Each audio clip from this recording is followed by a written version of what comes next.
So as of December 1st, I've been here for 10 years. In fact, most of my life really has unfolded like a Forrest Gump type life. It's pretty, I sort of reflect back on that.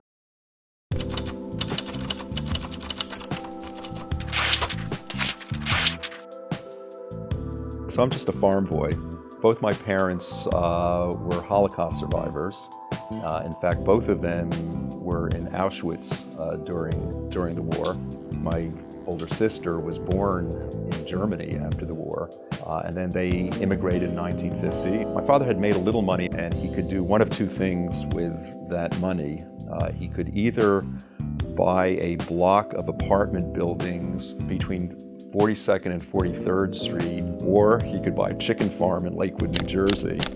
So the fact that I've had to work for the rest of my life probably tells you the decision that he made. Never thought about this, but I'm the first to have ever gone to college, probably in the thousands of years of my family history, my sister and I. Of course, I was a child of the 70s. My older sister asked me a question that I had never been asked, which is, Mark, what do you think you want to major in? I don't know, I really like philosophy. And then she said, did you ever think of maybe becoming a doctor? I said, oh, that's cool, okay. So I literally walked into the first building that I saw and started walking down the hallway, and all the doors were closed. And then finally, down at the far left, there was a door open. And I sort of knock on the door. I'm an undergraduate from Yale, and I want to work in a lab. And he looks at me for a second, and he says, this is your lucky day.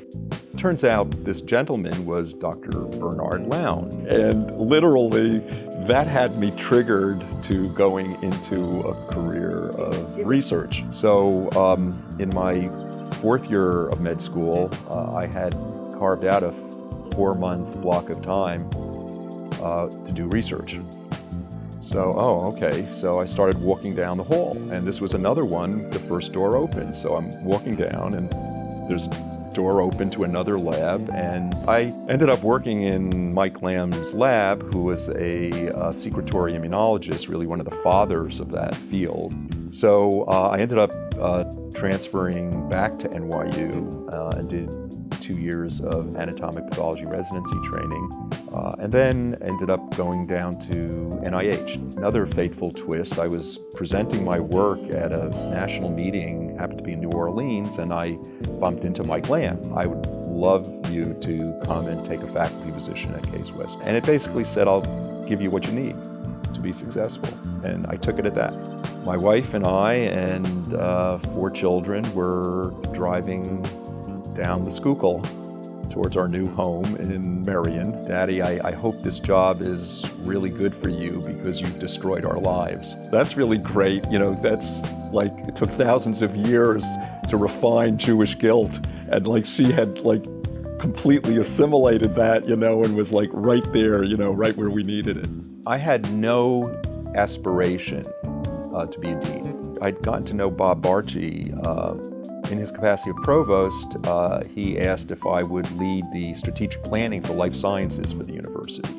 And so at a certain point, Bob called me up and said, we're searching for a new dean of the medical college here. Would you consider it? And decided to call him back. I'm extraordinarily, I truly am excited for the prospects for Jefferson now.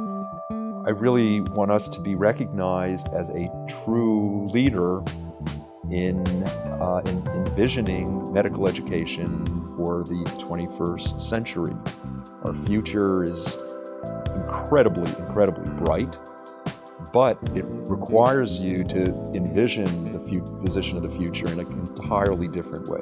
So in reflecting back about my life as Forrest Gump, and sort of this really pretty naive,